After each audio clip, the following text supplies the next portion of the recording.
Welcome to Decoding TV's coverage of Agatha All Along, episodes 8 and 9. Episode 8 is entitled Follow Me, My Friend, to Glory at the End.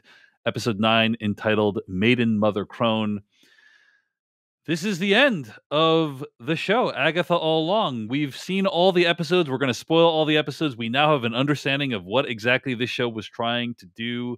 Patrick Klepek, what did you think of how this all wrapped up? I have to admit, I am genuinely shocked for a spinoff show of WandaVision to end up being one of my favorite Marvel things, like television, movies aside. I loved the way this wrapped up. It left the character in a really compelling place. There's no redemption. If anything, the show doubles down on the villainous aspects of Agatha, and just a lot of really good emotional gut punches in both episodes. I love the structuring where we get the traditional sort of like end to a Marvel story in the second to last episode, and then sort of get this like an origin story as the there's a lot of things that feel like it's a show that understands how Marvel storytelling has done its best to both subvert and work within that structure, and got me to care about a character that on the Marvel rankings is awfully low. Now, granted, maybe that gives you a bigger canvas to paint with because your expectations there are no expectations there. You could do whatever you want with a character like Agatha, and who's to complain? But I really liked where this series ended up. I really like where this character ended up. I'm compelled about where it could go next if they choose to continue the adventures of some of these characters. But it colored me shocked that I put this up here with Loki, WandaVision as some of my favorite stuff that Marvel's done in television, and I'd rank it pretty highly in if you brought in all the movies as well. I am quite a bit more mixed than you on this one. There were some real incredible highs during these final two episodes, and I think the show is taking some huge swings, and I really appreciate that. Like I admire that. And at the end of the day, when I look at the highs of this show, Agatha All Along, it has some of the best highs of any Marvel show, like possibly ever, right? But definitely up there with like some of the best aspects of like Loki, some of the best aspects of WandaVision. Like when I look at like episode 7, right? Like that was incredible, and parts of these episodes are also like actually legit amazing. So overall, I don't feel like my time was wasted or anything. I do think the storytelling was quite muddled in these two episodes. I think there's like a lot of like, honestly, confusion online about like literally what actually happened. And so we'll try to talk a little bit through some of those things. And I'm kind of bummed that at the end of the day, this was not a self-contained story at all. It's something that is here to set up the next thing. And yes, I understand that's, your reaction might be like everything else in Marvel, David Chen. Yes, I get that that's what Marvel's MO has been.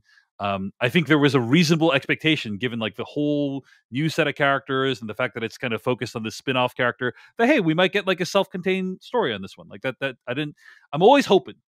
And we didn't get that. And that's okay. It's not like I should have expected that, but that's a little bit of a personal disappointment for me. So I'm mixed on the show overall, and but I will say, like, I admire its ambition. Like, ending the show, the 9th episode, having that be the 9th episode, like a flashback to the 1700s, is like that takes a lot of confidence to do something like that. So I do admire for that. So all that said, Patrick Klepek, let's talk about what actually happened in this set of episodes. There is a lot of exposition that happens in the first part of the episode, right?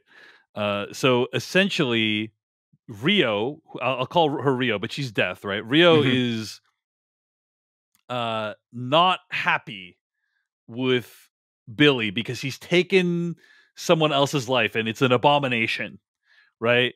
Because she's the one that's supposed to be taking the life. So she's like, I want to get Billy. But you can't kill Billy because otherwise he'll reincarnate. So you need Billy to kill himself or voluntarily surrender to death. Agatha is able to suss this out.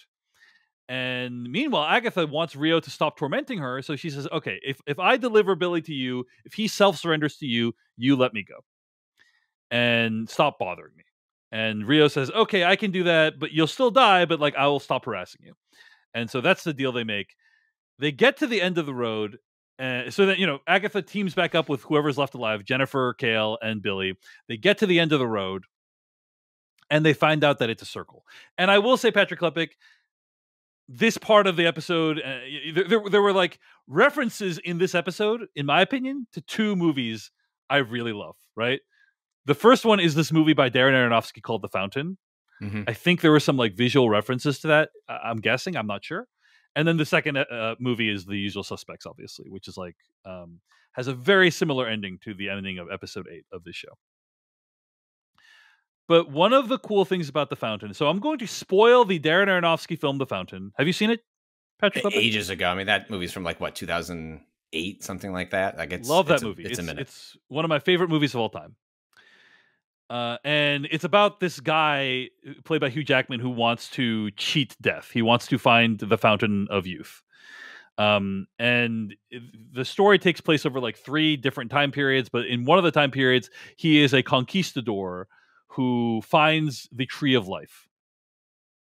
And so again, I'm going to spoil The Fountain here. Great movie, you should watch it. Skip forward if you haven't watched it, but there is a moment in the movie where he like finds the tree of life and he's so excited he like starts drinking the sap out of the tree of life. He gets so excited and then like he finds that like all of a sudden like plants start sprouting out from his body, right? Like what the hell is going on? I thought I was supposed to live forever. And he like collapses onto the ground and then like plants and other shit start sprouting out from his body and he like becomes part of the earth, basically, is what it is. And that's what the movie's about, is like it's about how we think like eternal life should be a certain way, is like us living forever, but like really all of us have some eternal life of some kind if we are returned to the earth as we were meant to. This is why, Patrick, callback from like 50 episodes of Decoding TV ago, where I was like, I'm really into like if and when I die, I would like to be decomposed instead of buried in a casket. It's because like I believe, we should like return to the earth. We shouldn't have like a bunch of chemicals put in us, and like we become part of the earth and we like live on in that way.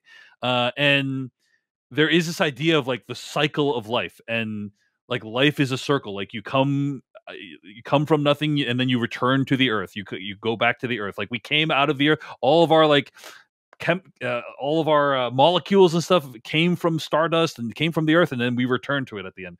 And there's something beautiful about that cycle. Anyway, I like that this show is dealing with some of those ideas. The road is a circle, and Agatha, when she dies, she like becomes part of the earth and like fungus is sprouting out of her and all that shit. Like it's like, so I like that it's dealing with those concepts. Anyway, I know that was a very long walk, Patrick. Thanks for sticking with me for that. But yeah, when I saw it, I was like, oh, this is actually really cool. Like these ideas that the show is bringing up are really cool. So wanted to give a shout out to that.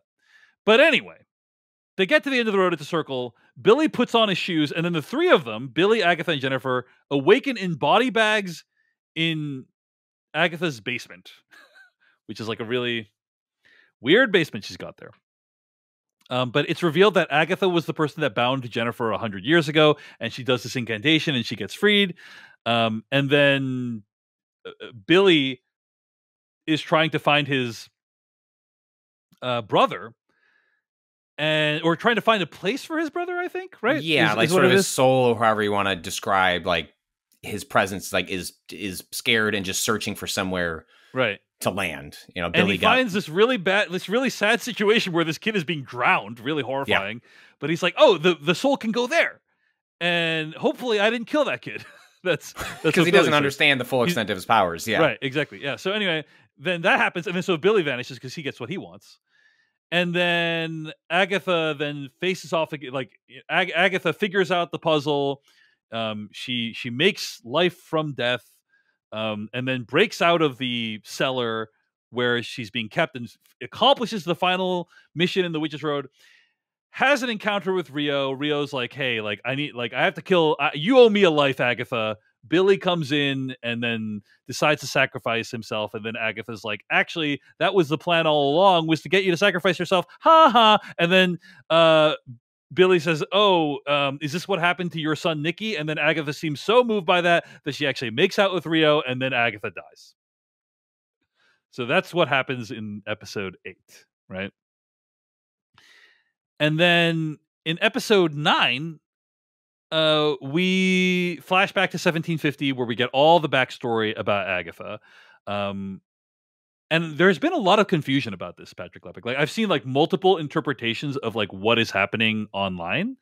And I'd like to present some of them to you, and I'd like to hear what you think about what's actually going on. So what we see is Agatha is wandering through the forest, and she's pregnant.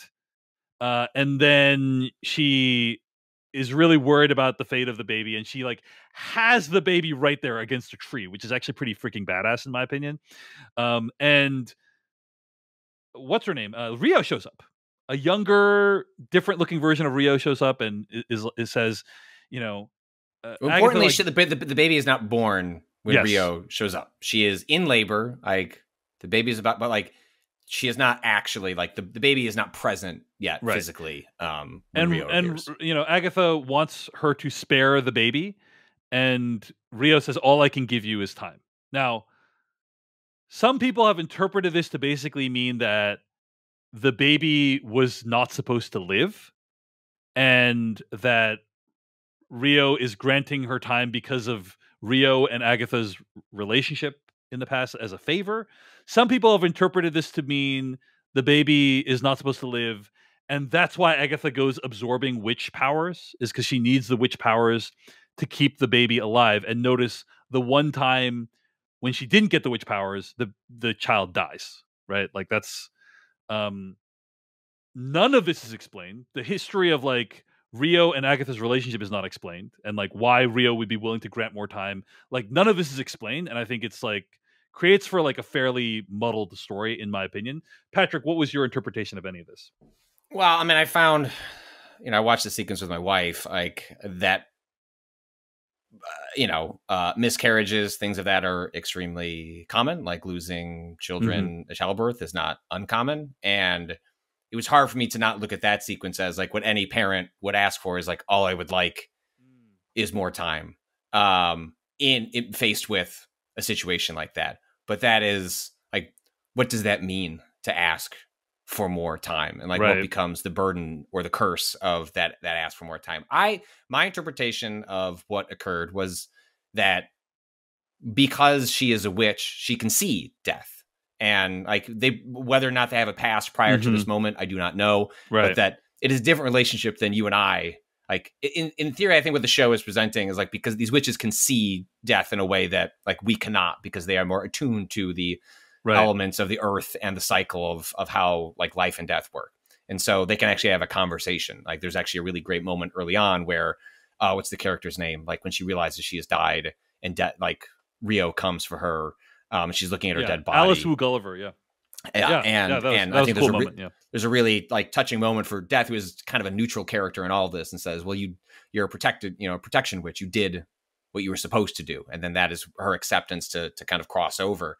And so for me, I took this as you're granted more time, and then the reason Agatha goes on this rampage is because at that point she ends up having a relationship with Death, where the longer that she provides Death with bodies, like the longer she is granted time with this child. The history of Death as a character, I mean, part of the reason, she originally has a relationship with Thanos. Like that's a key part of like the Thanos Infinity Stone storyline that was not included in the way that the MCU adapted it, was that Thanos decides not to achieve balance by destroying half of the known universe, but is to sacrifice the known universe at the altar of his girlfriend, Death. And it's a way of currying favor with this character. And so I've interpreted what happens next as a version of that relationship between Agatha and Death, and that as long as she continues to provide what Death wants, which is bodies, that she will continue to get more time. And then the moment she chooses to not engage in that, that is when it's finally his time. And it's a losing game. You cannot continue to provide what Death needs. It needs to happen at the pace that it's supposed to happen. But that was I think the show could have been clearer, but I feel like that's a pretty straightforward interpretation of what was going on, but I understand why people might be frustrated that there wasn't more specific clarity on that dynamic. Yeah. I think what it was very clear, though, is that the child was doomed, right? I think we all agree that the child was doomed one way or the other, and that, like, through some methods, like, she had to extend the child's life. Or she had to beg death to extend the child's life. And I have to say, like, the way their relationship is depicted is, like, pretty lovely, you know, like, I think you have formed this idea in your head of, oh, she, like, cravenly sacrificed the child, right? And that's the vision you've gotten. And the show could have just explained that wasn't the case via voiceover. You know, it could have had Agatha giving a monologue of, like, actually, I loved him and blah blah blah, you know, and a brief flashback, but they decided to, like, dedicate a whole episode to it. Which I guess is appropriate given the ambition of what they're trying to do, because they're trying to explain the whole relationship between her and Nikki, and also establish that after Nikki dies, Agatha is a bitter person. And a witch happens upon her because, like, first of all, her and Nikki wrote the witch song, right? Down the Witch's Road, or whatever it's called. And they make money with him performing it, and eventually it becomes lore and people start believing in the Witch's Road. But there never was a Witch's Road to begin with, Patrick Klepek. There never was a Witch's Road to begin with. Massive twist. It was a thing that she made up with her son and then continued to nurture the fiction of, so that she could kill witches and absorb their power, I guess. Now, no longer out of possibly any desire to save her child, but just because she's really bitter and upset. It's just vengeance. I mean, because and I think that interpretation carries from before about the idea of, like, why is she doing this? And, like, I think it has to be along the lines of absorbing power to maintain either a relation with death, or, like, she's maintaining his health through, like, her power in some way. I'm not sure, but because I think if you continue from what she asked for, which is, like, I need more time, the extension of that is, and this is, like, a really, as a parent, like, you might, like, say, like, oh, like, yeah, like, you know, like, I wouldn't do horrible things for more time with my child. But I think, like, most parents, like, in their heart of hearts, like, would be ashamed to probably admit what they would do to have more times with their kids. That may not make it right with the lengths they would consider going to. But I think most parents, like, would admit they would do terrible things to have more time with their children. And I think that's what creates, like, a layer of, like, interesting empathy with Agatha as a character. She is not redeemed. She is not forgiven. She is not excused.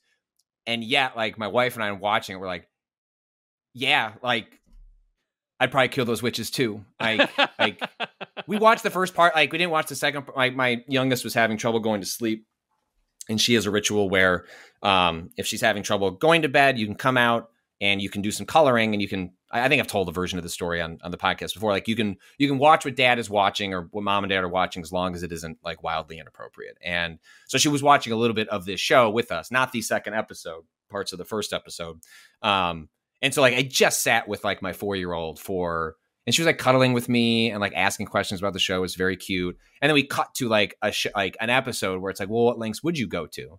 And it's like, I'd fucking do anything. Like, did you see what I just did on the couch with that kid? And I think that's, like, part of that's a huge part of, like, what I got out of the episode, while, like, it resonated so much with me. I was like, yeah, Agatha, like, I think I might turn into a bad person too, if that's what I was presented with. And then she obviously cracks when he's gone, and now she just does it out of vengeance. Like, my empathy ends at the death of Nicholas, right? Like, yes, I think I would do monstrous things in order to extend the life of my child in some world where that was the option. All that stuff, I agree. All that stuff is totally understandable. But then, like, she's just, it seems like she's just doing it for fun by the end. You know, I think she doesn't have anything to live for. She has nothing to live for. Like, I think part of what, like, she dies, her child dies, she dies, and then you're still here.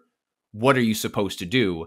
And I think she just fully cracks, and it becomes about just vengeance in the world. Yeah. It leads to a wonderful like, the way they use the song, like layered Right. over, like oh man, like. Well, I gotta say, I mean, what's amazing about that moment is that it eventually meets up with the events of the show. Yeah. The first like episode or two, and there is this moment when she's like, "Hey, we're gonna go on the witch's road," and she's expecting to kind of like blast all these witches to hell and Yeah. absorb their powers, and then all of a sudden the witch's road actually appears, and she realizes So good. it's Billy Maximoff. It's Billy Maximoff, and like it's like all of her reaction shots from the opening of the show now make sense.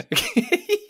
And there's this amazing moment when she like looks at the camera and is like, "Holy shit!" She looks at the camera, and I was just like, "That is like an incredible moment. Like it is up there with last episode in terms of like, or I'm sorry, episode 7. It's such a great twist, and also it makes all the lines of like, I don't know if you've been on the Witch's Road before. It's just like, yeah, yeah, like I don't know who can say. Who can say that? Basically, for in case it's not clear, right? The Witch's Road is it's basically a WandaVision version 2 that Billy Maximoff created, right? He invented this whole Witch's Road based off of all the shit that was in his room, Kaiser Soze style, right? And and so when they actually see the Witch's Road appear before them, it's shocking to Agatha because she has actually never. There has been no Witch's Road. She's never been on it, and it's an amazing. It's like wow, like because you had the Kaiser Soze moment last in episode 8, but then in episode 9 is when you see it from Agatha's perspective.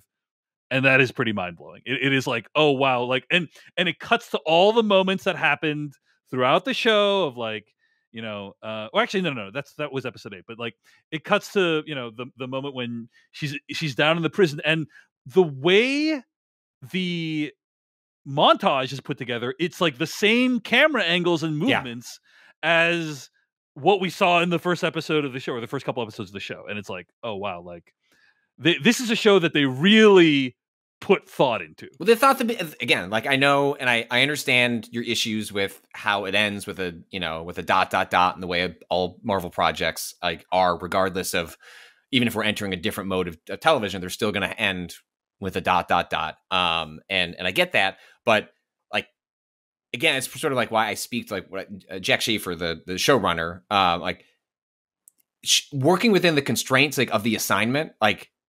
Like there's a beginning, a middle, and an end, and those all inform each other and like really smart. Like they know what the end was, and then we're able to then sprinkle in very smart things about where it was going that didn't feel like like you're gonna know what this means at the end. Instead, it's like it's a good twist where it's like, oh, now I have context that makes all of that so much more interesting, and all of that absent, kind of like where it all ends up and like leading into another series or something like that. I think it's all like really wonderful and like the best of what you would want from a Marvel television show, like right up until the point where it then allows itself to continue.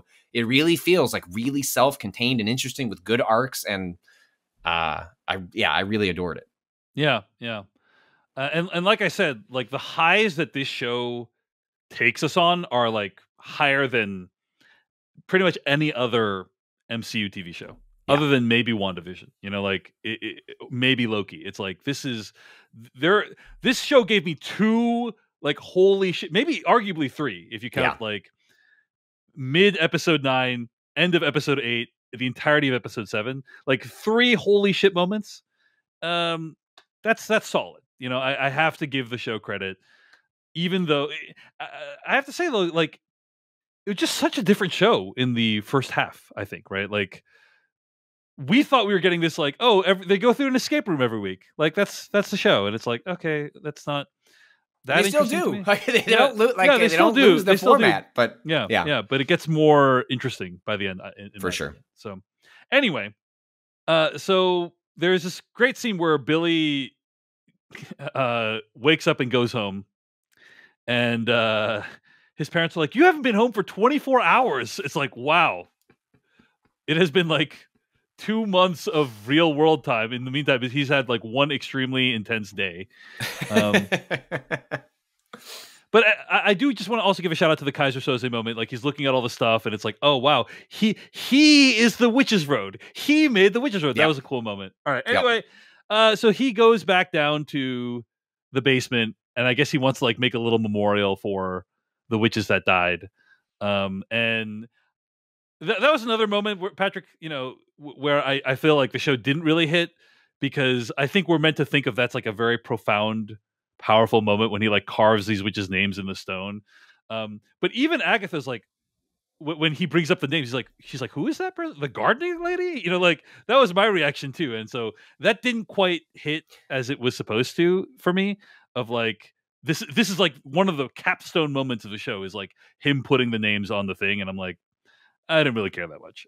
Yeah, I'm with you in like the emotional part didn't hit. Yeah. But one thing I did like about this show is it tries to it actually gives a physical manifestation of death, right? So death becomes a character. Yeah. But also it treats death with real gravity. Like death is death, and it isn't, and it is, you know what I mean? Like, but there is like, you die, there is sort of like ethereal being version of you, but also there's a place to go after.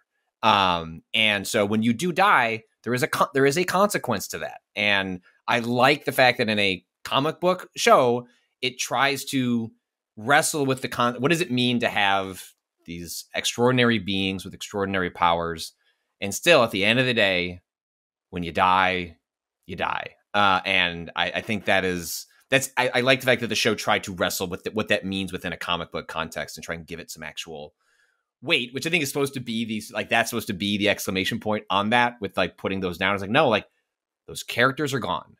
They're not coming back. We watch them cross over with death. Right. And like we're saying goodbye to them. And then it, sort of cops out / like, as we'll get to with Agatha. I did think it was funny that Billy's all torn up about these women dying on the Witcher's Road, and Agatha's like, actually, they were all going to die anyway. In a way, you actually saved Jennifer Cale's life because she lived, and she was going to die. And you see Jennifer Cale crawl out of the ground and fly away, and that's nice. But anyway, so Billy goes to the basement where the Witcher's Road began, and he tries to, make a little memorial for them. And Agatha shows up, and then he tries to like banish Agatha. I think he tries to like cast a spell that banishes Agatha, and she stops him from doing so by like using her force powers in the real world. And I think she kind of like, I think the emotional journey that Agatha goes on is like accepting her, that she's a piece of shit. That was kind of my interpretation of how that, like, what that redemptive moment was supposed to be at the end, is like, she's like, yeah, I did bad things, and like, I can't face my child because of the bad things that I did, and like, and the fact that I can say that and recognize that is the growth. Is that kind of your interpretation? Yeah, I think it gets her as far as that character can reasonably go, given what we know about her. Like, given that she's killed hundreds of people. And look, I respect the show for, like, look, part of the advantage of serialized television, and obviously I don't think we've seen the last of like these characters. Like, there's very much like a suggestion, like the story will move forward. I'm curious to see how they approach that. But like in a movie, characters got to go through the growth real quick, and like got to get on the other side, bad, go to good by the end. And here we don't arrive at good. We just arrive at an acceptance of an identity, like admitting who I am. Doesn't mean that she's good. Doesn't mean she's earned the right to become a good character, or a good person. But because being a good person is probably accepting that you're dead and going to face your child. Like, that's where that character like ultimately ends up at some place. But I like the fact that the show doesn't advance that any further than what the character has earned in the runtime. And the way she gets there is further development, character growth over, another season or another series. So then they decide they're going to go and fight crimes together at the end. Right? Like, and by that, I mean, they're going to go find his brother who has been force projected into some drowning kid somewhere in the world. They don't know where. Any guesses to where he is? I'm going to say Germany. Just got to set up a Google alert. Drowning boy tragedy. We need that guy, the GeoGuessr guy, Rainbow or whatever. You go. We need him to like look at that footage of Billy's brother and be like, where is that guy? Where is that kid? But anyway, and so they're going to go off on a new adventure together. Unclear as to when that's going to happen. Like, I don't think it's going to be a movie, right? Maybe it'll be in a TV series. No, I don't know. When is Like it feels like we're waiting for an announcement of a continuation of like what this is, like we don't have anything on Disney's roadmap that shows where this could go. You know, the kind of characters are assembling across the TV shows.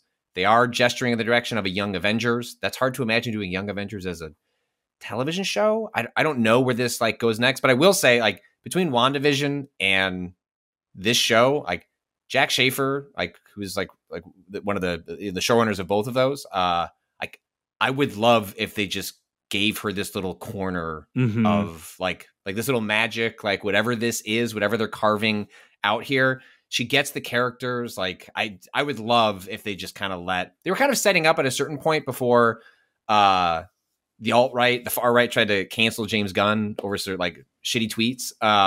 There was a world where James Gunn was going to be handed essentially the cosmic part of Marvel. It was going to kind of run that aspect in a Feige sort of role. Like you just get the cosmic end of like comic books, go run your, like, what are the arcs you want to run there? That all fell apart because of all that weirdness. I would love if Jack Schaefer was sort of like, you go do the build up to Young Avengers, like in this little magic corner of the universe, like go do your thing and figure out what you want this arc to be, because she clearly understands that I'm vibing with the stuff she's doing. And I don't know where this goes, but I would love if she stayed. She's not involved in Vision Quest, which is like something that they're so working Vision on. Quest is a Vision-focused spinoff that's going to come out in 2026. Yes. She has said that she is like not heading up that show, but I'd be genuinely shocked if Disney was getting out of business, or if Marvel was getting out of business with her, given, I don't know where Agatha falls in terms of hours watched, but it has been like roundly well liked. It has not been a culture war like fight. It has just been like, and yet it's been like people expect women to be witches in the I don't world of know fiction. How people feel about where like the show's like queerness, like how they feel about how it's depicted. Like I'll leave that to others to speak to, and how they feel about how it handled that. But like it's been an explicitly queer show. Like there's people of color. Like it's been a good show. Like low stakes, cheaper, like a lot of things you'd like to see. I hope she stays in this wheelhouse and gets to work with this corner of the universe, because I really liked what she's done so far. Yeah. Overall, I think again, multiple great episodes, multiple great moments. So I this is probably one of the best MCU shows we've reviewed. I think the only real disappointment I have to voice with this episode is like the other disappointment I have to say is like that we didn't get a fuller explication of the relationship between Rio and Agatha. I agree. I think that would have like not only made some of the emotional beats of the show more meaningful, it would have helped from a storytelling perspective too, to explain like what's actually going on in episode 9. It wouldn't have taken much. I feel like it would have just been a couple of lines in the flashback. Yeah, just like take a few moments, like explain. The show is not above having characters just spouting exposition. So the fact that we didn't get exposition like for a critical moment just felt really, really odd for me. But putting that aside, I think the show did some really pretty cool stuff. And again, one of the best MCU shows we've reviewed. Perhaps I'm damning with faint praise, but had a great time talking with you about it, Patrick Klepek. And I'm grateful that you were able to join me for this Witch's Road, as it were. Hey everyone, David Chen here. Thank you so much for watching that video from Decoding TV. If you want to get an audio version of the show, all you got to do is go to podcast.decodingtv.com. And if you want to support what we do, get ad-free episodes of the podcast and also bonus episodes of the podcast, go to decodingtv.com and become a paid member. Of course, you can also like and subscribe for more. We appreciate it. Thanks. See you later.